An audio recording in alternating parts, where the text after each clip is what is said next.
Hello everyone, GS vision के इस YouTube channel पर आप सभी का स्वागत है। मैं नेहा यादव यहाँ पर आप लोगों को इंग्लिश ग्रामर प्लस ट्रांसलेशन पढ़ाऊँगी।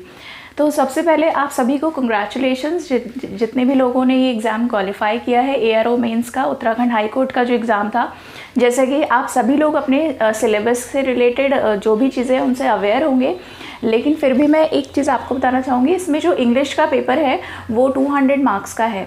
तो यहाँ पर मैं आपको ग्रामर प्लस ट्रांसलेशन दोनों करवाऊँगी, जो एग्ज़ाम में लगभग 120-130 नंबर के आसपास आता है। बाकी यहाँ पर आपका जो चीज़ें हैं, बाकी की जो जैसे 70 और 80 क्वेश्चंस जो है आपके रिलेटेड होते हैं। आपका लेटर राइटिंग हो गया, ऐसे हो गया, प्रेसेस हो गया, समरी राइटिंग हो गया, तो इनसे रिलेटेड क्वेश्चंस होते हैं।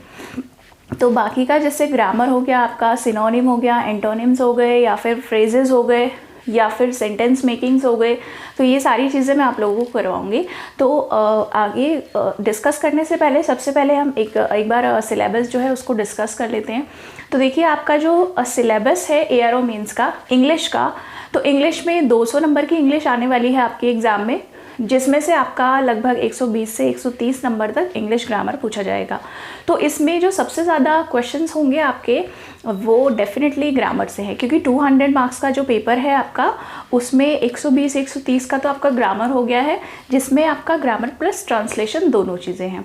यहाँ पर आपके क्वेश्चंस डिवाइड हो जाते हैं। जैसे अगर हम उसकी सब कैटेगरी की बात करें, तो ग्रामर में जैसे हमारा टेंसेस हो गए, पार्ट्स ऑफ स्पीचेस हो गए, आर्टिकल्स हो गए, वॉइसेस हो गए, नरेशंस हो गए, ये सारी चीज़ें हम लोग पढ़ेंगे। इसके साथ ही जैसे वोकैब का जो पोर्शन है, जैसे फ्रेजेस हो गए, सिनोनिम हो गए, एंटोनिम्स हो गए। देखिए, एग्ज़ाम में जो क्वेश्चंस आते हैं 5-5 नंबर के 20 क्वेश्चंस आते हैं। तो इसमें जो है 5 मार्क्स का आपके वर्ड्स आएंगे, जिसमें आपको सेंटेंस बनाने हैं। आपको 5 वर्ड्स दिए जाएंगे, तो जिसमें आपको सेंटेंस मेकिंग करनी है। जैसे कि आप लोगों ने प्रीवियस ईयर पेपर्स देखे होंगे, तो उसमें जो है आपके 5 मार्क्स के जो क्वेश्चंस हैं वो कैब से रिलेटेड है। तो 20 मार्क्स का आपका वो कैब से रिलेटेड क्वेश्चंस आते हैं, जिसमें 5 नंबर का आपका वर्ड्स आएंगे, जिसमें आपको सेंटेंस बनाने हैं। 5 नंबर का आपका सिनोनिम आएगा, 5 नंबर का एंटोनिम आएगा, और 5 नंबर के आपके इडियम्स एंड फ्रेजेस पूछे जाते हैं।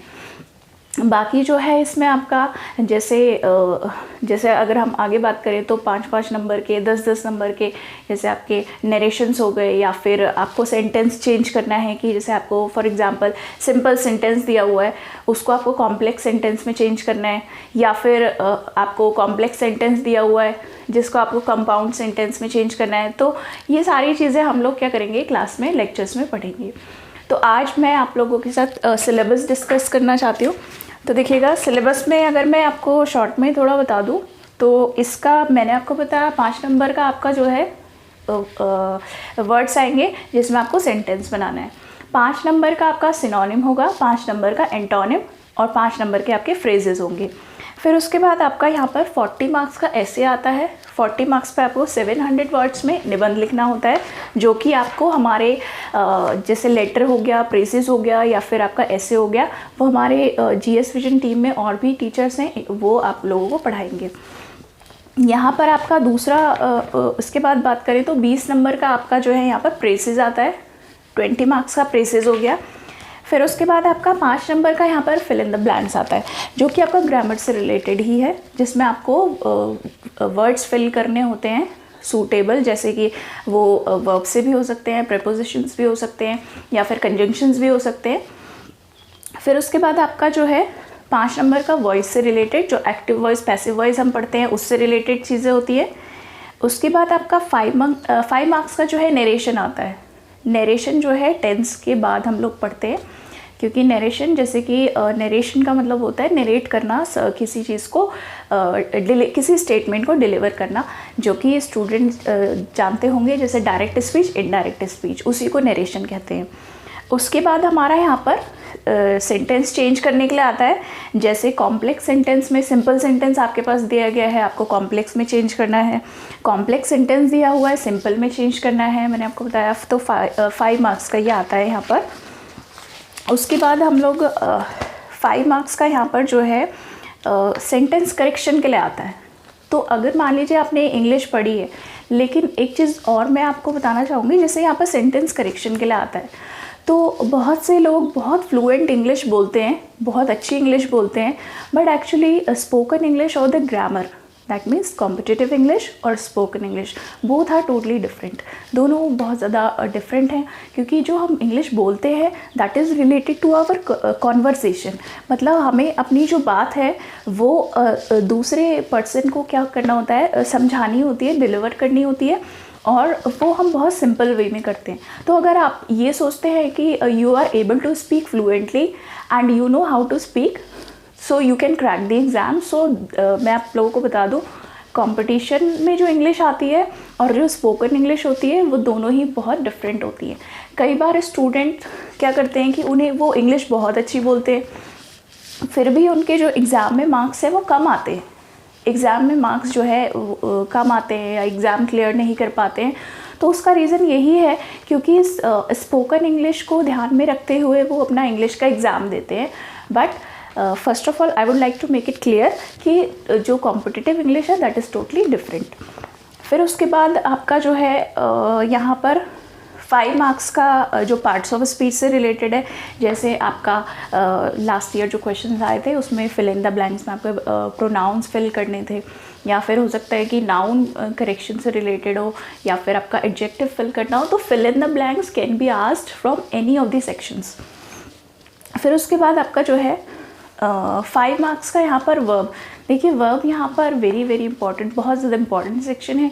आपका चाहे ट्रांसलेशन हो या फिर आपका प्रेजेस राइटिंग हो या फिर आपकी ग्रामर हो, उसमें वर्ब जो है बहुत ही ज़्यादा इंपॉर्टेंट है। तो आपका यहाँ पर करेक्ट वर्ब से रिलेटेड क्वेश्चन हैं, 5 मार्क्स के क्वेश्चन आते हैं। उसके बाद यहाँ पर आपके वर्ब से ही रिलेटेड, जैसे कि वर्ब जनरली स्टूडेंट्स क्या है नॉर्मली वर्ब्स पढ़ लेते हैं, transitive verbs, intransitive verbs, but यहाँ पर मैं आपको बता दूँ 10 मार्क्स का आपका नॉन फाइनाइट वर्ब्स आती हैं। नॉन फाइनाइट वर्ब्स क्या होती हैं, मैं आज आपसे सिर्फ सिलेबस डिस्कस कर रही हूँ, क्योंकि जो क्लासेस हैं उसमें हम लोग सब पढ़ेंगे कि किस में क्या है। तो नॉन फाइनाइट वर्ब से रिलेटेड लगभग 10 से 12 क्वेश्चन आते हैं। फिर उसके बाद आपका प्रेपोजिशन है, प्रेपोजिशन से आपका 5 क्वेश्चंस आते हैं। फिर उसके बाद आपका फिल इन द ब्लैंक्स आते हैं। फिल इन द ब्लैंक्स लगभग आप ये मान के चलिए कि 20 से लेके 25 क्वेश्चंस आपके फिल इन द ब्लैंक से रिलेटेड है, जो कि ग्रामर से ही होते हैं। फिर उसके बाद आपका 20 मार्क्स का यहाँ पर ट्रांसलेशन आएगा। आपको हिंदी ट्रांसलेशन, यानी कि आपके पास इंग्लिश में पैसेज दिया होगा, आपको हिंदी में ट्रांसलेट करना है, या फिर हिंदी में दिया होगा इंग्लिश में ट्रांसलेट करना होगा। तो देखिएगा यहाँ पर जब आप आपके पास मान लीजिए कोई पैसेज इंग्लिश में दिया हुआ है, आपको उसे हिंदी में ट्रांसलेट करना है, लेकिन जब तक आपको वो समझ में नहीं आएगा तब तक आप उसको ट्रांसलेट नहीं कर पाएंगे। तो इसलिए जो है इंग्लिश को पढ़ना उसको ज़रूरी नहीं, उसको प्रॉपर अंडरस्टैंड करना, समझना बहुत ज़रूरी है, क्योंकि चीज़ें मगअप यहाँ पर क्या होता है कि स्टूडेंट्स मगअप करते हैं, यानी कि एक तरह से रट्टा मारने वाली बात होती है, बट एग्ज़ाम में वो चीज़ें काम नहीं आती। तो इंग्लिश जो है आपका प्रैक्टिस बेस्ड है। और फिर उसके बाद आपका यहाँ पर 30 नंबर का लेटर राइटिंग आएगा। फिर उसके बाद आपका 20 नंबर का यहाँ पर समरी राइटिंग आएगा, जिसमें आपको टाइटल के साथ जो है टाइटल के साथ क्वेश्चंस दिए होते हैं कि समरी जो है किस तरीके से करनी है। लगभग 150 वर्ड्स का आपका समरी लिखना होता है आपको 20 मार्क्स का। तो ये आपका कंप्लीट सिलेबस है जो कि मैंने आपको बताया। अच्छा, एक चीज़ मैं आप लोगों को और बताना चाहूँगी कि जब हम क्लासेस करेंगे, जब हम लेक्चर्स स्टार्ट करेंगे, तो हमारा हर एक सेक्शन बहुत ज़्यादा इम्पॉर्टेंट होगा, लेकिन हम उन चीज़ों को बहुत ज़्यादा फोकस करके पढ़ेंगे, बहुत ज़्यादा अच्छे से पढ़ेंगे, जो कि हमारे सबसे ज़्यादा क्वेश्चंस पूछे जाते हैं एग्ज़ाम में। तो मैं आपको बता दूं, सबसे ज़्यादा क्वेश्चंस आपके आते हैं वर्ब से रिलेटेड, या फिर आपका प्रोनाउन से रिलेटेड, या फिर प्रेपोजिशन और कंजंक्शन से रिलेटेड।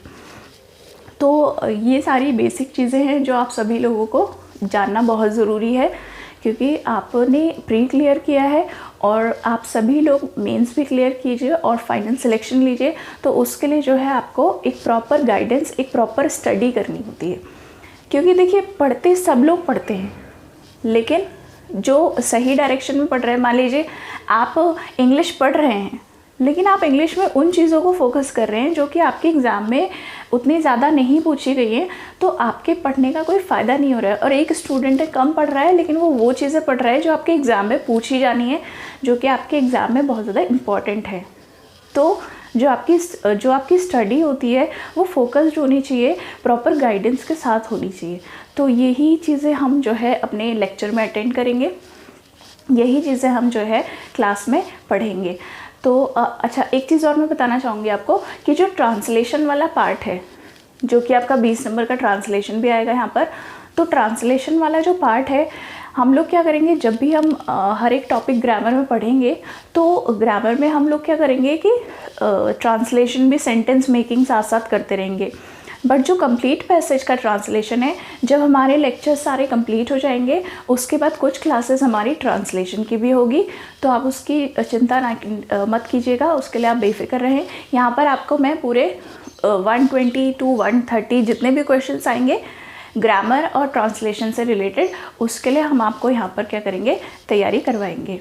तो आज के लिए हम यहीं इसको ख़त्म करते हैं, फिनिश करते हैं। आज के लिए हमारा जो ये जो वीडियो था वो एक तरह से सिलेबस डिस्कस करने के ऊपर था कि आप लोगों को पढ़ना कैसे है। तो नेक्स्ट हमारा जो होगा वो क्लासेस स्टार्ट होंगी, लेक्चर्स स्टार्ट होंगी, तो आप लोग एक बार सिलेबस को ज़रूर गो थ्रू कीजिएगा। Thank you so much.